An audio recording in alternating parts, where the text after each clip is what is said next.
بعض लोगों को ना शैतान बड़ा खतरनाक वसवसा देता है।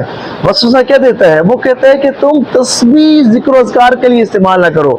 जैसे आजकल काउंटर तस्बीह, डिजिटल काउंटर तस्बीहां चल रही हैं और लोग हाथों में उनको पकड़ लेते हैं, उंगलियों पर सजा लेते हैं और कसरत से जिक्र अज़कार करते हैं, कसरत से दुरूद पाक पढ़ते हैं। तो शैतान आजकल वसवसा क्या देता है कि भाई तुम काउंटर तस्बीह वगैरह इस्तेमाल ना करो। क्यों ना करो?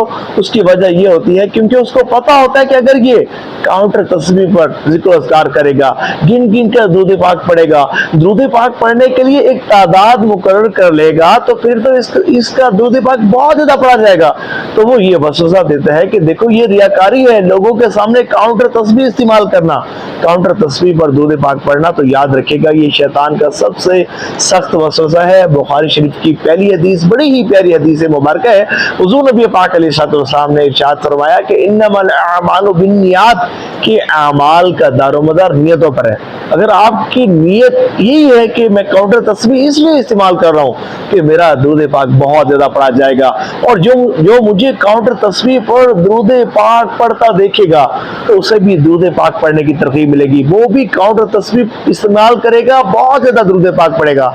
तो आपका ये दुरूद पाक पढ़ना भी सवाब का जरिया है, दूसरे को तरगीब देना भी सवाब का जरिया है। और देखिए हाथ में तस्बीह पकड़े रखने का मकसद दिखलावा नहीं होता, ना गिन गिन कर दुरूद पाक पढ़ना, बल्कि ये जबान की लगाम होती है जो उसे भटकने नहीं देती। और ना ही राह चलते दुरूद पाक पढ़ना कोई बुरा अमल है, बल्कि फरमाया गया कि बेहतर अमल वो है कि जो मुस्तकिल हो। अगर जो थोड़ा और रोज़े क़यामत भी इंसान को सबसे ज्यादा हसरत उस घड़ी पर होगी जो घड़ी बगैर अल्लाह के जिक्र के गुजरी होगी। तो जब काउंटर तस्बीह उंगली में मौजूद होती है ना, तो ये रिमाइंडर का काम देती है। इसकी वजह से जबान जिक्र इलाही और दुरूद पाक की कसरत में मसरूफ रहती है।